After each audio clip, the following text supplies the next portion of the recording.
Muito bem, boa noite a todos.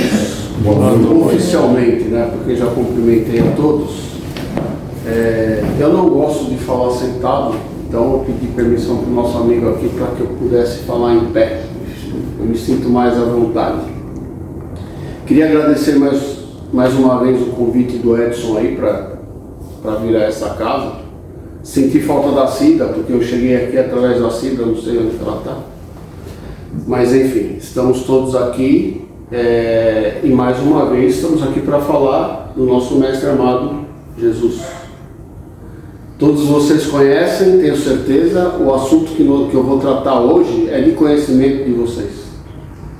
Mas é sempre bom nós estarmos relembrando, é sempre bom nós ouvirmos novamente, porque sempre aparece uma informação ou outra que tinha escapado anteriormente.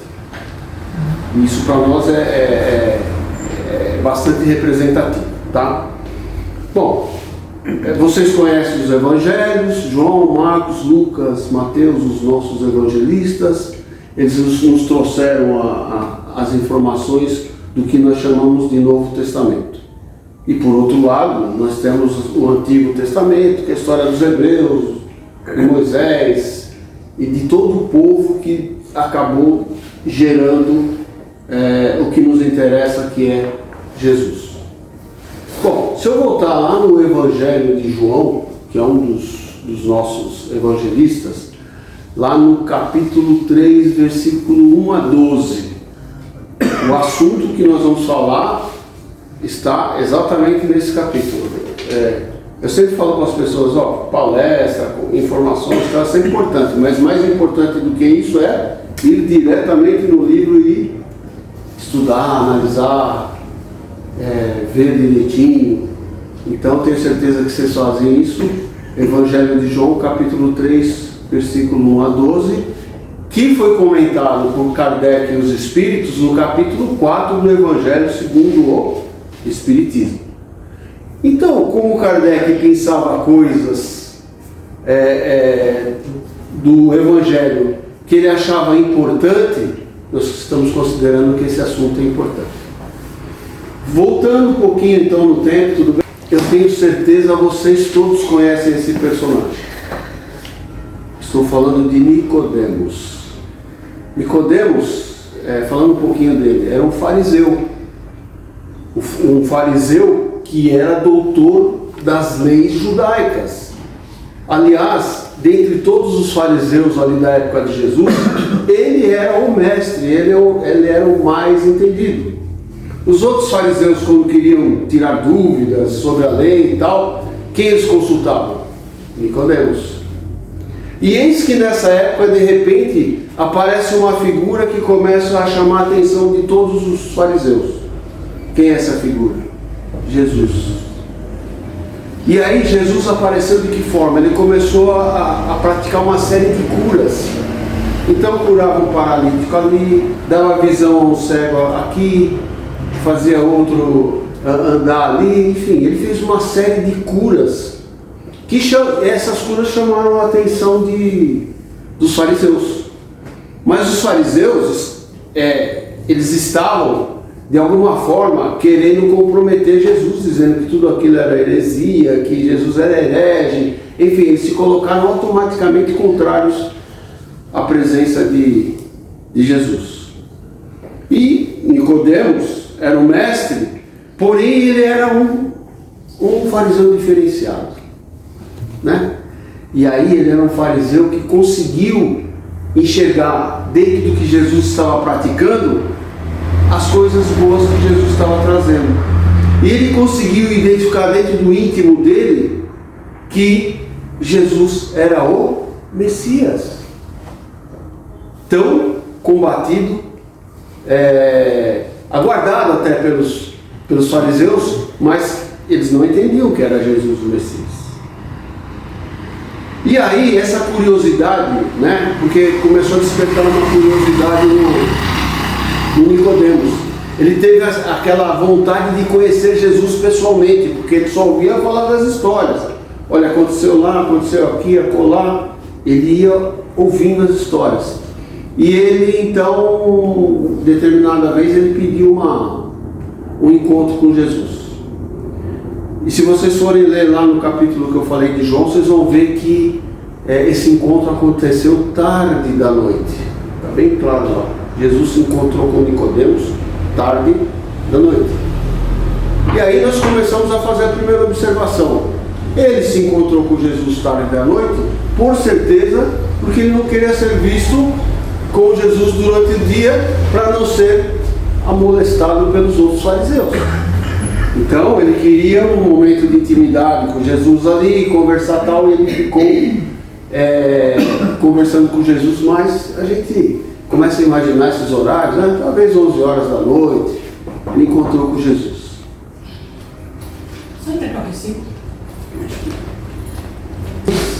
Mais impressionantes dentro do Evangelho, que Jesus falou para Nicodemos o seguinte: ninguém poderá ver o reino de Deus se não nascer de novo.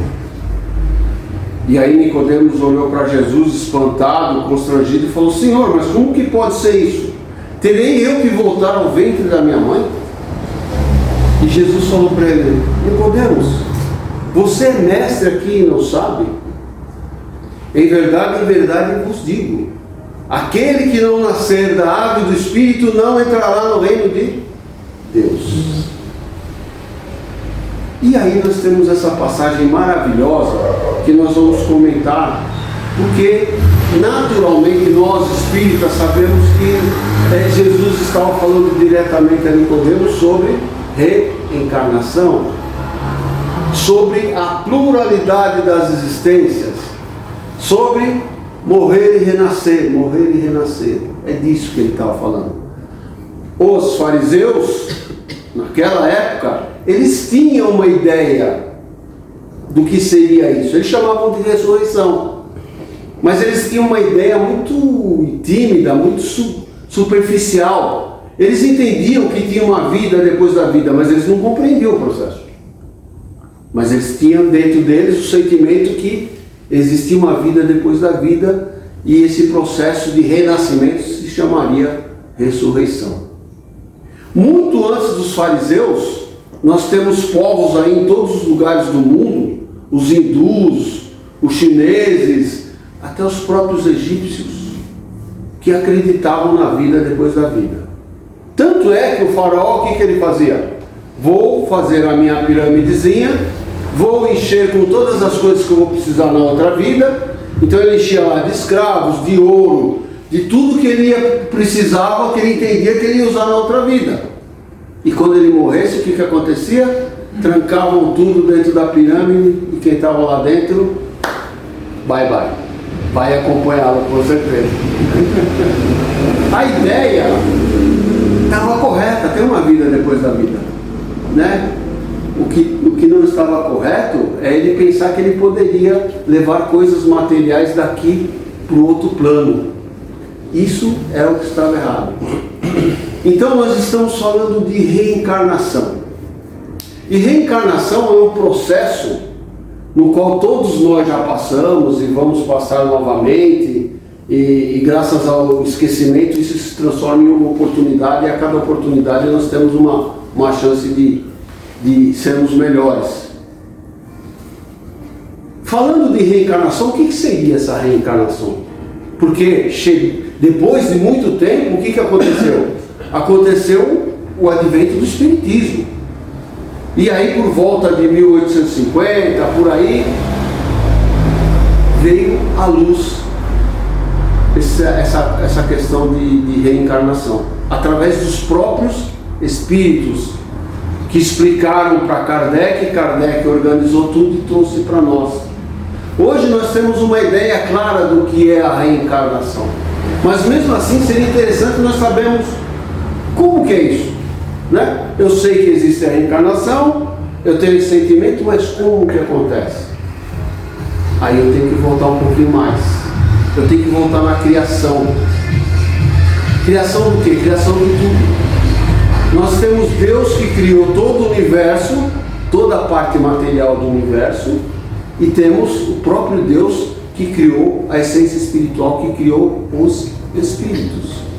Então Deus emana, por um lado, o fluido que a gente chama de fluido cósmico universal, você já conhece, E desse fluido se derivam todas as demais matérias, através da manipulação desse fluido, através dos co-criadores, através dos espíritos iluminados, dos cientistas do plano espiritual que conhecem, eles sabem o que fazer. Como o químico que pega uma, duas, três substâncias, mistura e faz uma terceira, uma quarta. O químico sabe fazer isso, sabe a dose certa, sabe tudo, e ele vai fazer. E os co-criadores pegam o fluido cósmico universal dentro de cada dose certa e eles começam a transformar esse fluido, que se transforma desde a matéria mais dura que nós conhecemos, o aço, o carbono, seja lá o que for, até a matéria mais fluídica. Por exemplo, o ar que nós estamos respirando. O ar que nós estamos respirando, nós não ficamos pensando isso o dia inteiro, mas é material. Assim como a nossa vida. Porque o que nós temos dentro de nós é um fluido chamado fluido vital, que nos dá a vida. E esse fluido vital, ele é uma derivação do quê? Do fluido cósmico universal. Portanto, a nossa vida, ela é material. Então temos um lado, que é o lado da matéria. Por outro lado, Deus emana o fluido que nós chamamos de fluido espiritual. Esse fluido espiritual vai dar origem à cereja do bolo.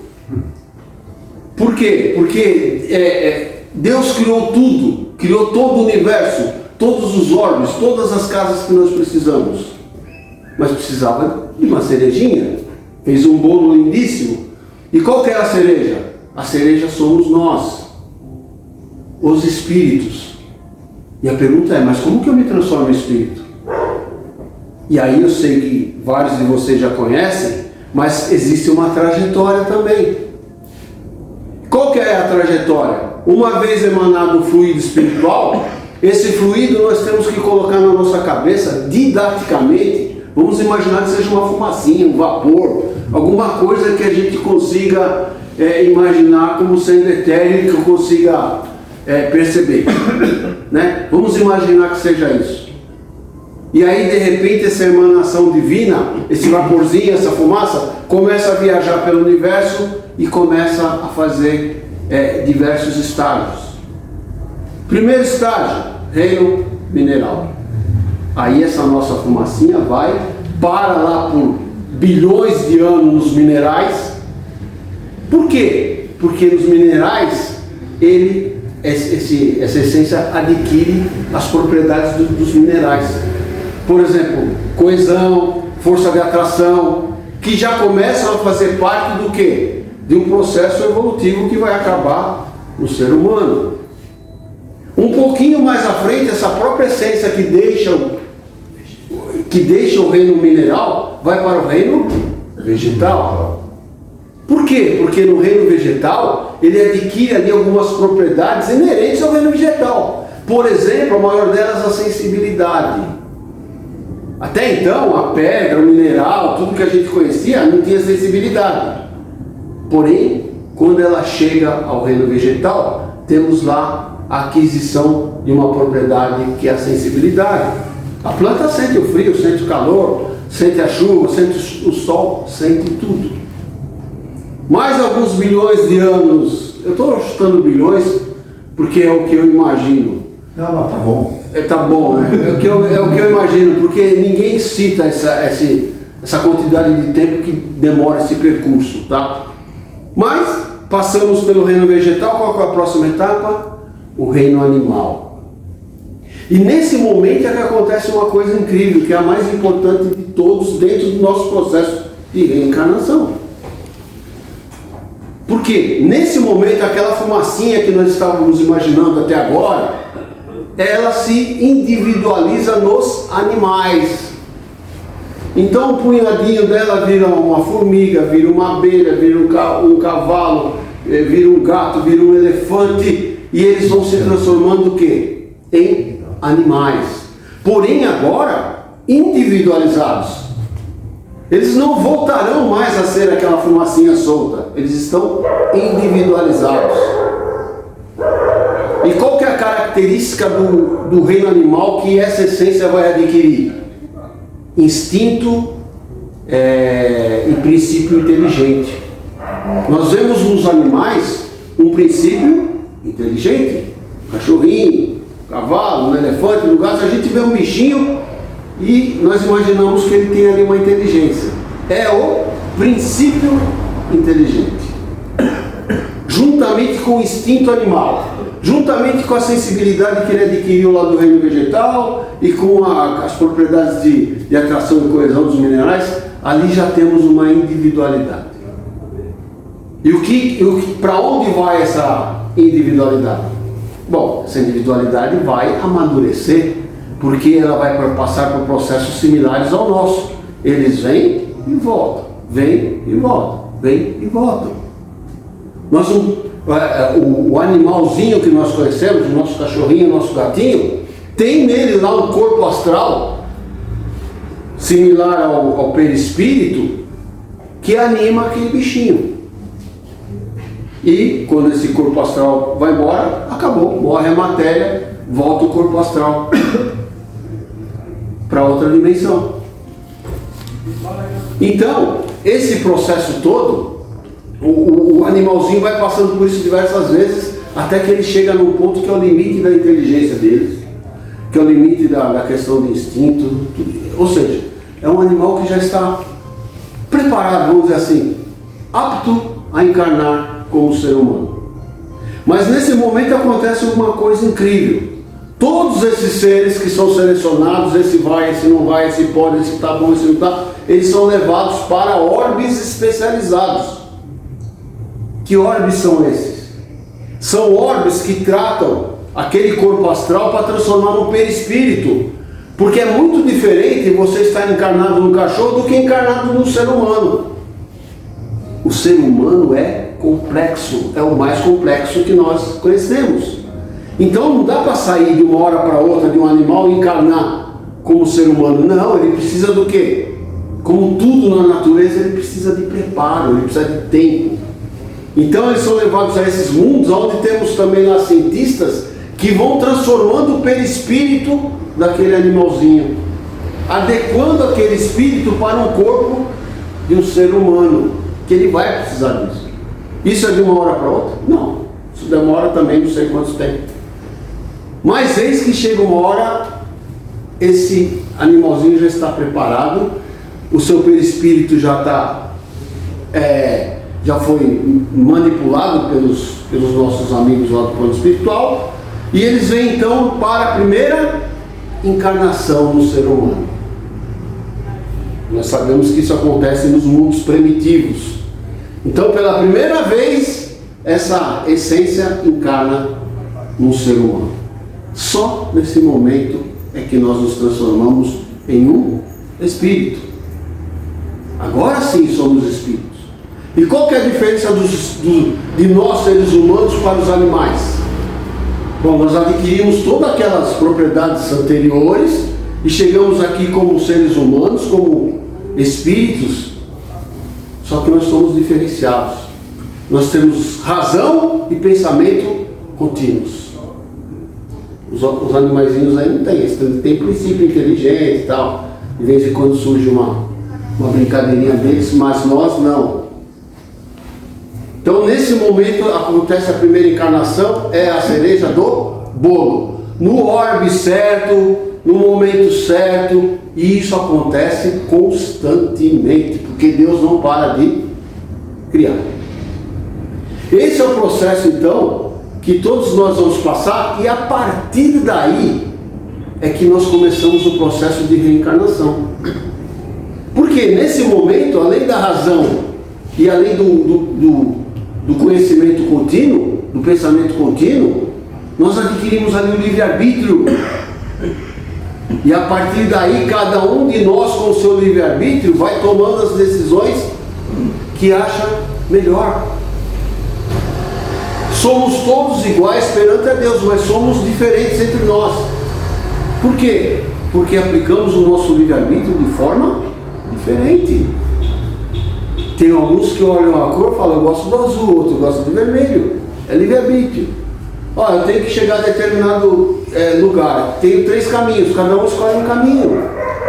E dependendo do caminho que eu escolho, eu posso escolher o caminho mais obstruído, eu posso escolher uma baita estrada pavimentada com 6 pistas. Ou seja, depende do nosso livre-arbítrio. Essa é a diferença do ser humano, que começa a passar por processos de reencarnação. Qual a finalidade da reencarnação? Para que nós passamos pela reencarnação? E aí, então, resumidamente, eu digo que são 3 as finalidades. Primeiro, nós precisamos de desenvolvimento moral. O processo reencarnatório nos ajuda a desenvolver a nossa parte moral. Precisamos de desenvolvimento intelectual, da inteligência. Então, todo esse processo, as N vezes que eu vou encarnando, eu vou aprimorando a minha inteligência. E como Jesus disse, sede perfeitos. O que nós estamos buscando? A perfeição. O processo reencarnatório nos ajuda na busca da perfeição. Reencarnação não é castigo. Reencarnação é oportunidade de nós adquirirmos experiências diversas. Todos nós aqui, já lá no plano espiritual, tivemos a oportunidade, por exemplo, de escolher as nossas provas. Por que eu tenho que escolher prova?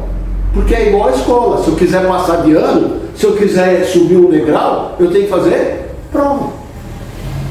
É assim. Eu quero entrar na faculdade, tem que fazer vestibular, tem que passar. Então, existem alguns meios da reencarnação nos ajudarem, eu estou falando aqui com relação ao nosso planeta, nesse processo de desenvolvimento. O primeiro são as provas que nós passamos, como eu estou falando, que nós, quando estamos equilibrados, depois de bastante tempo no plano espiritual, nós temos condição de... Isso é a maioria das vezes, tá? No padrão. Então nós temos a condição de escolher as nossas provas. E aí eu levanto a mão, estou todo fortão lá no plano espiritual, passei um maior tempão lá, já estou me achando. Aí eu levanto a mão e falo assim, eu quero passar por essa prova. Mas que prova você quer? Eu quero ser milionário. Aí o mentor olha para ele e fala, você já passou umas 3 vezes por isso e não se deu bem.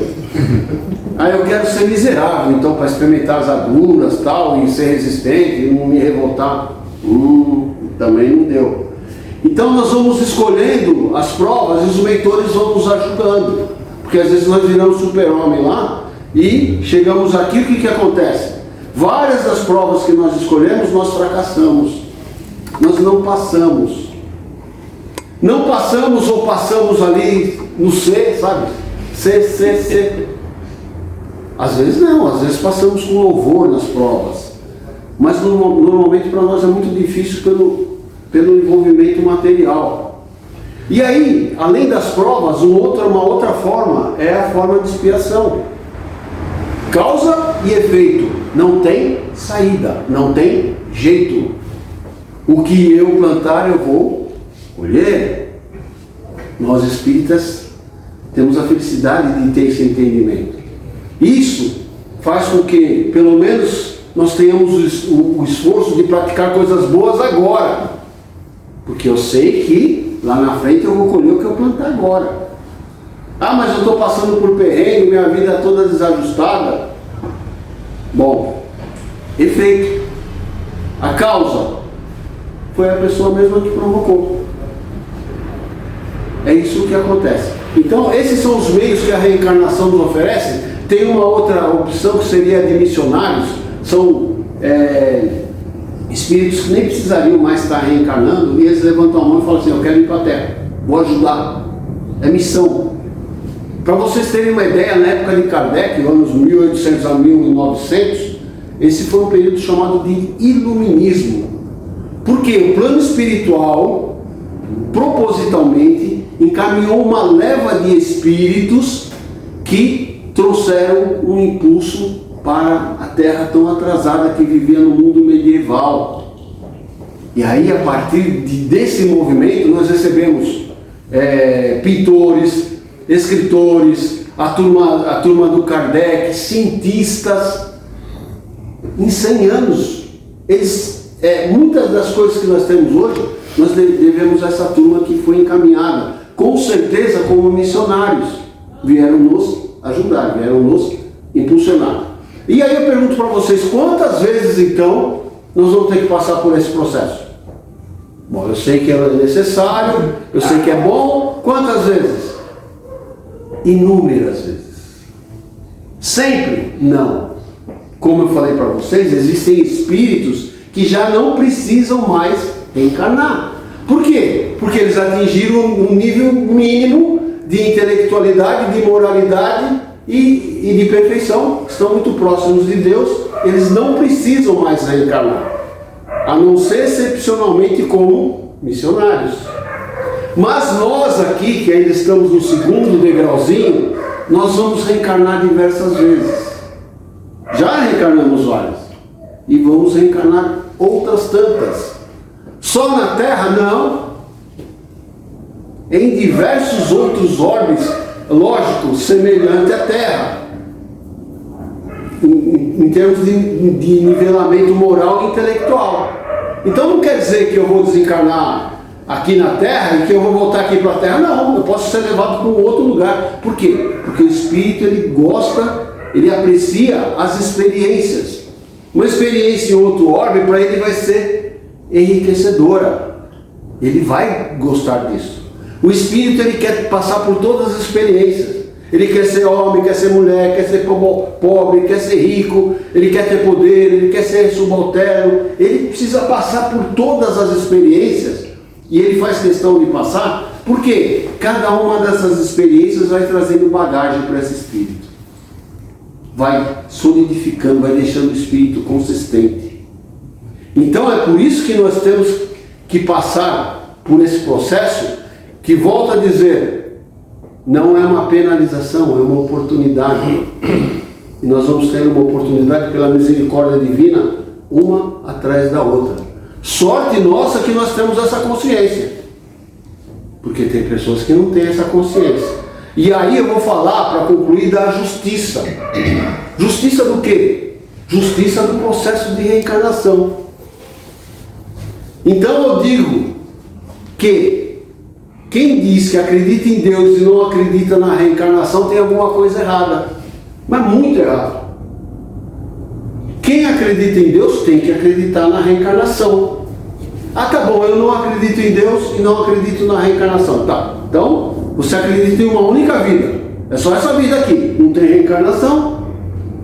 Tá bom, então nós vivemos aqui e vamos ver uma média de 90 anos. Né? Quem atinge 90 anos, segundo os médicos, tem saúde. Então, tirando o nosso período de infância e tal, nós temos um curto período de tempo para chegar à perfeição e voltarmos para Deus. Isso daí é impossível. Nós precisamos muito mais tempo do que isso para fazer essa trajetória. E outra coisa, se eu acreditar que existe Deus e não tem reencarnação, Deus é injusto. Ele deixa de ser soberanamente justo e bom e passa a ser um Deus injusto. Por quê? Porque nós olhamos todas as diferenças que existem dentro da nossa sociedade.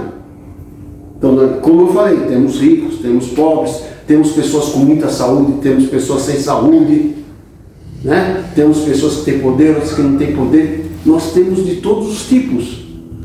E aí, se eu não acredito em reencarnação, essa seleção que ele fez foi Deus. Aí apontou para aquele e falou, você não, você vai ter os olhos azuis, mas você vai ser lindíssima. E você? Você não, você é... Ou você vai se dar bem financeiramente e tal, mas... E você? Não, você... Então, Deus seria o quê? Injusto. E nós aqui como cristãos, nós não podemos acreditar nessa possibilidade. Nós acreditamos que Deus é a inteligência suprema, a causa primeira de todas as coisas, soberanamente justo e bom. É isso que nós acreditamos. Então eu tenho que acreditar no processo de reencarnação como sendo um processo de justiça, onde eu tenho inúmeras oportunidades em diversas vidas de arrumar as coisas erradas que eu faço e de fazer coisas boas. Lembrando que quando nós fazemos uma coisa errada, eu preciso fazer 2 outras coisas boas para compensar. Pisei na bola, tenho consciência disso, e agora? Agora, essa coisinha apagada que eu pus em mim, eu tenho que iluminar.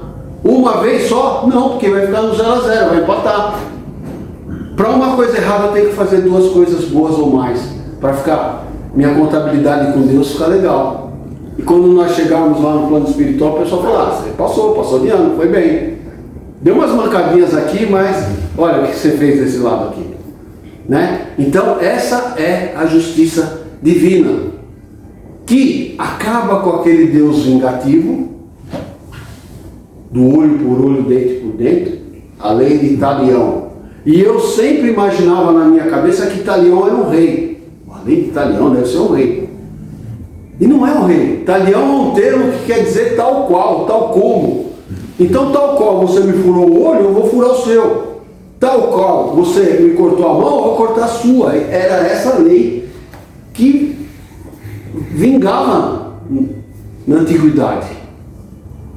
E era exatamente desse jeito. E aí chega um cara e fala assim, olha, o amor cobre a multidão dos seus pecados. O amor cobre a multidão dos seus pecados, é exatamente isso que eu acabei de falar. Fazer coisas positivas para cobrir as coisas negativas. Mudou. E nós estamos aqui, há 2000 anos já se passaram, estamos pelejando. Pelo menos nós estamos aqui com boa vontade. Todos nós estamos aqui na luta, a gente sabe que não é fácil. Jesus pede só coisa difícil, mas nós temos que fazer a nossa parte. Não posso desistir. Eu tenho que continuar. Mesmo porque tem uma historinha que fala assim, ó, se você estiver atravessando o inferno e estiver no meio, continua. Continua, velho. Não tem lógica voltar. É assim a nossa vida. Então, para concluir, tem uma frase que é atribuída a Kardec, que diz o seguinte: nascer, crescer, morrer, nascer ainda e progredir sempre. Tal é a lei. É isso, pessoal. Espero que vocês tenham gostado do assunto. Muito bom. Se vocês tiverem alguma coisa para perguntar, fique à vontade, tá?